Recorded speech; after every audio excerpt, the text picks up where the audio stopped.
எங்க விட மாட்டேன்றிய நீதான் எங்க விட மாட்டேன்றிய நீதான் யார் சொன்னது ஒண்ணுக்கு வரைக்கலான்ட்டு ஆமா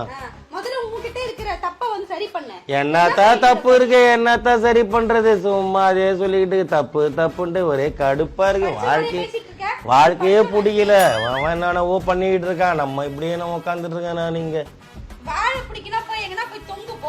என்னத்தான் தொங்க சொல்றது அதுல என்னத்த தொங்குறது போயிட்டு தொங்கி தொங்கி தான் இப்படி ஆகி கிடக்குது என்னத்த பிச்சை எடுக்கிறது பிச்சை எடுத்தாலும் இப்படிதானே இருக்கு நான் போய் பிச்சை தான் எடுக்க போறேன்னு நினைக்கிறேன் நீ தின்ற சாப்பாட்டுக்கெல்லாம் இப்படியே சோற தின்னுட்டு இருந்தா பிச்சை தான் எடுக்கணும் போயிட்டு என்னத்த டென்ஷன் ஆகுறது டென்ஷன் ஆகி இப்படி ஆகி கிடக்குது வீடு நீ டென்ஷன் ஆகிட்டே இரு நானே இப்படியே டென்ஷன் ஆகிட்டே இருக்க வேண்டியதுதான் டென்ஷன்லயே போகுது வாழ்க்கை என்னத்த டென்ஷன் என்னத்த முடிஞ்சிருமா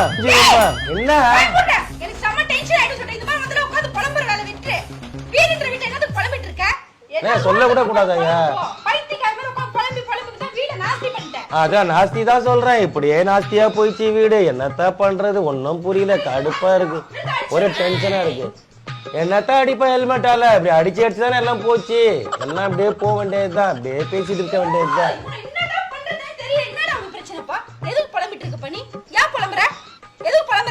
புலம்புறப்பா எனக்கு என் பிரச்சனை புலம்புறேன் என்ன புலம்ப கூடாதா வீட்டுல ஆமா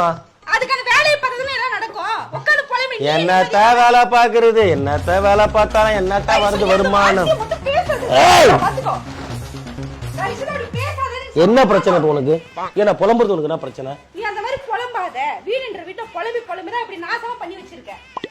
என்னையா பண்ண சொல்ற ரெண்டு பொண்டாட்டி வச்சிருக்க மூணு பொண்டாட்டி வச்சிருக்க பேசிட்டு இருக்க ஏன் மத்தது நல்லது பண்ணனால தெரியாது அவனுக்கு அவங்க புலம்பாம இருக்கானுங்க அதான் நடக்குது நீ இப்படி புலம்பிட்டே இருந்தா நீ அப்படியே அப்ப நான் புலம்பாம இருந்தா நானே ரெண்டு கல்யாணம் பண்ணலாமா அவ்வளவு வெறி மாப்பிளைக்கு எவ்வளவு நல்ல விஷயம்லாம் பண்றாங்க அது மட்டும் மைண்ட்ல தோண மாட்டேங்குது ரெண்டு பொண்டாட்டி மட்டும் எப்படி தோணுது அது மட்டும் ஏன் தோணுது என்னத்த தோன்றது இப்படி தோணி தான் ஒன்னும் வர மாட்டேங்குது மண்டல இருக்கிற மசாலாவே எல்லாம் போயிடுச்சு எல்லாரும் பக்கத்துல வந்து பேசி உன் மூஞ்ச காட்டி முன்னாடி வந்து நின்னு போறப்பெல்லாம் பார்த்து இப்படியே போய் எல்லாம் போய் என்னன்னு நான் வெளில போக மாட்டேன் இங்கதான் உட்காந்து நான் புலம்புவேன் நான் முடியாது நான் புலம்புவேன் உட்காந்து உனக்கு என்ன பிரச்சனை நான் தான் பிரச்சனை எல்லாமே இப்படிதான் போகுது என்னதான் பிரச்சனை எல்லாம் என்னால தான் பிரச்சனை சொல்லிதான் என்ன பிரச்சனையாக்கி வச்சிருக்கீங்க நான் பிரச்சனை தான் நான் தான் உனக்கு எல்லாம் பிரச்சனை இப்போ ஆமா இதோ நேத்து வந்தான் அவன் லாரியை போட்டான் ஆட்டோ போட்டான் ஸ்கூட்டர் வாங்கிட்டான் ஒண்ணுக்கு ரெண்டாங்க கல்யாணம் பண்ணிட்டான் நான் மட்டும் இப்படியே உட்காந்துருக்கேனே பாரு இன்னும் ஒன்றும் பண்ண முடியல இதே மாதிரிதான் போயிட்டு இருக்கு என்ன வாழ்க்கையோ வர காசு நிக்க மாட்டேங்குது எதுவும் செலவுக்கு வந்தாலும் செலவாயிடுது எல்லாமே 500 ரூபாய் ஒரு நாளைக்கு செலவாகுது ஒரு நாளைக்கு அரிசியே 2 கிலோ ஆகுது என்ன பண்றது ஒன்றும் புரியல கடுப்பா இருக்கு இப்படியே லாஸ்ட் புலம்பிட்டு நீ இப்படியே தான் உட்கார்ந்து இருப்ப அவன் வந்துட்டு போயிட்டே இருப்பான் அவனை பார்த்துட்டு வெறுப்பாங்க புலம்பிட்டு கடை அதுக்கு மட்டும் தான் நீ லாக்கி எனக்கு ஒண்ணும் இல்ல நீ 2 லட்சம் ரூபா கொடு நான் லாரி போட போறேன் ஆமா ஆமா லாரி சொந்தமா வாங்கி போட போறேன் ஏன் லோகேஷ் கனகராஜ் படத்துல லாரி தானே வருது பெரியலா வருவாரு விஜய் சேதுபதி லாரி வாங்கி தானே லாரி ஓடுறாரு பெரிய